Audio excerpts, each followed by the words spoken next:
ये जो तेजस्वी जी का जो मॉडल है, इसमें आपको क्या सबसे अच्छा लगता है? पिछला चुनाव का जब उनका मुद्दा था कि हम चुनाव जीतेंगे, सरकार बनी हमारी तो 20 लाख युवाओं को रोजगार देंगे, लेकिन तेजस्वी जी ने जब भी एग्जाम करवाया उनके कार्यकाल में कभी ना पेपर लीक हुआ और सही ढंग से एग्जाम हुआ, एग्जाम रोजगार मिलेगा, पलायन रुकेगा। इससे बिहार में जो रोजगार का जो समस्या है उसको दूर करने का जो दावा हर पार्टी करती है, आखिर पूरा तो हमारे तेजस्वी जी के कार्यकाल में पूरा हुआ। 3 लाख लोगों को 17 महीने के कार्यकाल में उन्होंने सरकारी नौकरी दिया। तो इसका क्रेडिट नीतीश जी भी लेते हैं, बोलते हैं कि मुख्यमंत्री ही सब काम करता है। मुख्यमंत्री तो वो 20 साल से है, 17 महीने में ही कैसे 3 लाख रोजगार मिला? क्योंकि इनके पास विजन था, युवाओं को चुनने का ये फायदा है।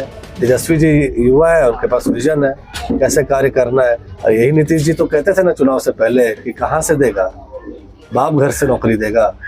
तो बिहार में उन्होंने नौकरी देके दिखाया लोगों को। हमारे नेता आदरणीय तेजस्वी प्रसाद यादव जी, इनको अगर कहलगांव भेजते हैं तो हम लोग पूरा युवा साथी इनको पूरे तन मन धन से हम लोग इनको जिता करके भेजेंगे। और सबसे पहले जो पलायन का समस्या है एनटीपीसी के रहते हुए, इस समस्या को हम लोग दूर करवाने का प्रयास करेंगे। युवा प्रखंड अध्यक्ष पंकज कुमार यादव दक्षिणी से हैं। हम लोग युवा है, युवा के साथ रहेंगे। युवा रजनीश भैया है, इनके साथ हम लोग सब आदमी हैं राजद का। दोस्तों नमस्कार। जैसा कि आपको पता है कि 2025 का जो ये साल है, ये बिहार में चुनावी साल है। 2025 में बिहार विधानसभा चुनाव होना तय है, बस कुछ ही महीनों का इंतजार है और चुनाव होगा। बिहार का जो है ये भागलपुर डिस्ट्रिक्ट का जो है ये कहलगांव है, और ये कहलगांव विधानसभा है। ऐसा लोगों के बीच चर्चा है कि जो झारखंड सरकार में मंत्री हैं संजय यादव जी, उनके सुपुत्र जो हैं रजनीश भारती, आप रजनीश यादव के नाम से भी जानते होंगे कई लोग, वो कहलगांव विधानसभा से अपना जो है चुनावी रणनीति के लिए जो है कई क्षेत्रों का दौरा करते हुए देखे जा सकते हैं। और आज हमारे साथ हैं। आपका स्वागत है यूट्यूब चैनल देश धर्म पे। धन्यवाद। सबसे पहला सवाल है कि क्या आप कहलगांव विधानसभा जो है यहाँ से आप प्रत्याशी होना चाहते हैं, राजद के प्रत्याशी होना चाहते हैं? देखिए, ऐसा अभी कोई बात नहीं है जी। पार्टी का जो भी कैंडिडेट रहेंगे, लोग पार्टी के लिए फिलहाल तो काम कर रहे हैं जी। शीर्ष नेतृत्व को जो भी फैसला रहेगा, अगर हम या फिर और भी जो भी दावेदार है जिन्हें भी टिकट मिले, हम लोग उनके साथ काम करेंगे यहाँ पे। नहीं, आपको देखा जा सकता है कि आप कहलगांव में एक कहलगांव विधानसभा में एक्टिव है। आप कई क्षेत्रों का दौरा करते हुए देखे जाते हैं, तो क्या ऐसा आपका इच्छा है कि आप कहलगांव विधानसभा से लड़ना चाहते हैं? देखिए, लोकतंत्र है, सभी का अधिकार है जी। और इच्छा किसको नहीं रहता है, सब चाहते हैं कि चुनाव लड़े या फिर जिनका भी इच्छा है। तो बिल्कुल अगर उस हिसाब से देखेगा तो हाँ, तैयारी कर रहे हैं और जैसा पार्टी जो भी निर्णय रहेगा हम लोग पार्टी के निर्णय के साथ रहेंगे। इच्छा है मतलब कि अगर ये जनता अगर ये जाने की भी इच्छा क्योंकि है, एक सस्पिशन बना हुआ है कहलगांव विधानसभा में कि राजद का प्रत्याशी कौन होगा, या राजद से होगा, कांग्रेस से होगा, कोई ना कोई तो होगा। अगर ये जो महागठबंधन है, कोई ना कोई तो होना है, या राजद को मिले या कांग्रेस को मिले। तो क्या आप भी यहाँ से प्रत्याशी होना चाहते हैं? हम होना क्यों चाहेंगे? देखिए, जनता का मांग है। अच्छा। अगर जनता चाहेगी तो जरूर होंगे और बिल्कुल कहलगांव के लिए कुछ बढ़िया करेंगे।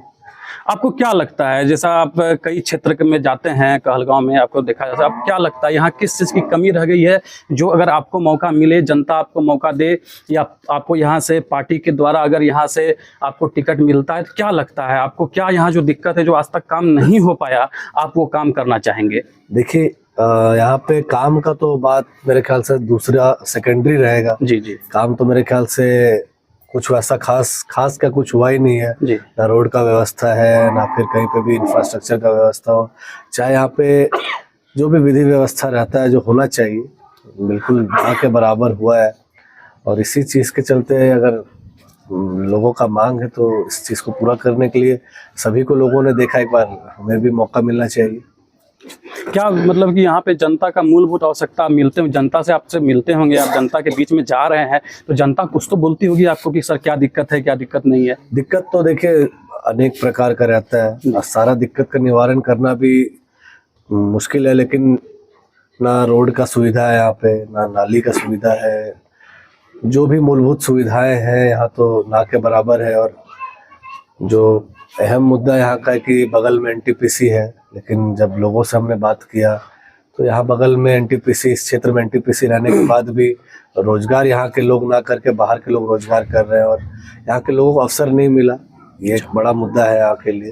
और हम लोग चाहेंगे अगर हम लोग आते हैं, अगर मौका मिलता है और आएंगे, तो प्रमुख मुद्दा यही रहेगा कि हमारे जब भी पढ़े लिखे शिक्षित युवा साथी हैं, जो भी उस लायक है, उस काम के लायक है, वो उस जगह पे कैसे जाए। पलायन जो हमारे पार्टी का मेन मुद्दा है कि पलायन कैसे रुके बिहार में, तो हम भी अपने क्षेत्र से इस नींव रखेंगे इस चीज़ की। जी। और आप जैसा कि देख सकते हैं कि झारखंड सरकार के मंत्री संजय यादव जी, उनके सुपुत्र हैं रजनीश भारती जी। रजनीश यादव जी हैं, आज कहलगांव विधानसभा में जो है देखे जा रहे हैं। साथ में पवन भारती जो जी हैं, जो कि राजनीतिक रूप से एक्टिव हैं कहलगांव में। क्या लगता है आपको, किस तरह से देख रहे हैं आप? हम लोग क्योंकि देखिए हम लोग सामाजिक कार्यों में लगे रहते हैं जी। और कहलगांव विधानसभा में पिछले लगभग 25 वर्षों से हम लोग जिस विचारधारा के साथ हैं, सामाजिक न्याय हम लोग का विचारधारा है, लालू जी के विचारों को लेकर के हम लोग चलते हैं। हम लोगों के नेता आदरणीय तेजस्वी प्रसाद यादव जी, हम लोगों का एकमात्र लक्ष्य है, आज यहाँ देख रहे हैं 50-60 की संख्या में युवा साथी हैं जी।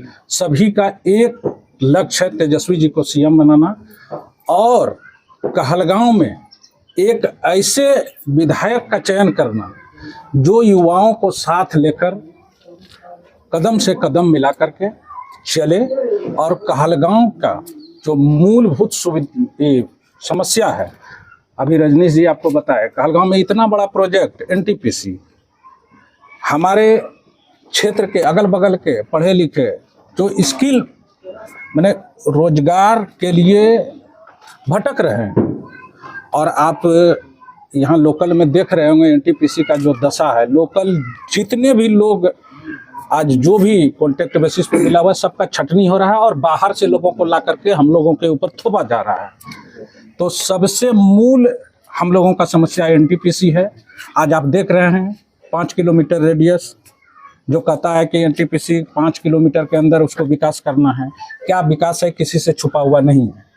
और हम लोगों के नेता तेजस्वी यादव जी महिलाओं के लिए माई बहन योजना 2500, वृद्धा पेंशन, विधवा पेंशन 1500, उसके साथ सरकार बनने के बाद पलायन पर उनका विशेष जोर है, उस पलायन को रोकना है। और निश्चित रूप से कहलगांव में अगर इतना बड़ा प्रोजेक्ट है, रजनीश जी को अगर दल, हमारे नेता आदरणीय तेजस्वी प्रसाद यादव जी, इनको अगर कहलगांव भेजते हैं तो हम लोग पूरा युवा साथी इनको पूरे तन मन धन से हम लोग इनको जिता करके भेजेंगे। और सबसे पहले जो पलायन का समस्या है एनटीपीसी के रहते हुए, इस समस्या को हम लोग दूर करवाने का प्रयास करेंगे। देखिए कि बिहार विधानसभा चुनाव होता है, तो इसमें जो तेजस्वी जी का जो मॉडल है, इसमें आपको क्या सबसे अच्छा लगता है तेजस्वी यादव जी का, जो वो बिहार में लाना चाहते हैं? देखिए, उनका मॉडल तो मुझे ही नहीं, पूरे देशवासियों को, जब पिछला चुनाव का जब उनका मुद्दा था कि हम चुनाव जीतेंगे, सरकार बनी हमारी तो 20 लाख युवाओं को रोजगार देंगे जी। आज तक शायद ही इस देश में कोई ऐसा राज्य होगा जहाँ पे इतने भारी तादाद में सरकारी नौकरी दिया गया हो। सरकार तो यहाँ पे भी 15-20 साल से है। जैसे तेजस्वी जी आए, 2-3 लाख सरकारी मास्टर टीचर का बहाली हुआ, तो उनका तो विजन क्लियर है और हम लोग भी उसी विजन पे चलेंगे। लेकिन तेजस्वी जी ने जब भी एग्ज़ाम करवाया, उनके कार्यकाल में कभी ना पेपर लीक हुआ और सही ढंग से एग्ज़ाम हुआ, एग्ज़ाम के साथ बहाली जो हुई चाहिए। मतलब तेजस्वी जी का जो लगता है कि रोजगार का पर जो वो बात करते हैं, वो आपको बेहतर लगता है कि बिल्कुल। अच्छा, एक बात बताइए, अगर रोजगार मिलेगा, पलायन रुकेगा इससे। जी जी। तो पलायन रुकेगा, सबसे मेन मुद्दा तो हमारा वही है कि पलायन रुके। आज देश में लोग अगर कहीं भी जाएंगे, अगर किसी को कोई काम कराना है तो भाई मजदूर कहाँ से लाएंगे? बिहार से। बहुत बड़ी बात है। बिहार में जो रोजगार का जो समस्या है, उसको दूर करने का जो दावा हर पार्टी करती है, लेकिन इसके द्वारा जो है ज्यादा इसमें पूरा तो हमने किया। आप लोग भी देख रहे हैं, आखिर पूरा तो हमारे तेजस्वी जी के कार्यकाल में पूरा हुआ। 3 लाख लोगों को 17 महीने के कार्यकाल में उन्होंने सरकारी नौकरी दिया। तो इसका क्रेडिट नीतीश जी भी लेते हैं, बोलते हैं कि मुख्यमंत्री ही सब काम करता है। 20 साल में कर लेते, 20 साल में क्यों नहीं किए? 20 साल से मुख्यमंत्री थे ना जी। 17 महीने में क्यों हुआ? आप ये भी बात रखिए, मुख्यमंत्री तो वो 20 साल से है, 17 महीने में ही कैसे 3 लाख रोजगार मिला? क्योंकि इनके पास विजन था। युवाओं को चुनने का ये फायदा है, तेजस्वी जी युवा है, उनके पास विजन है कैसे कार्य करना है। जैसे कार्य किया उन्होंने, जैसे जगह पे आए तो उन्होंने रास्ता दिखाया। और यही नीतीश जी तो कहते थे ना चुनाव से पहले कि कहाँ से देगा, बाप घर से नौकरी देगा। तो ये बिहार में उन्होंने नौकरी दे के दिखाया लोगों को।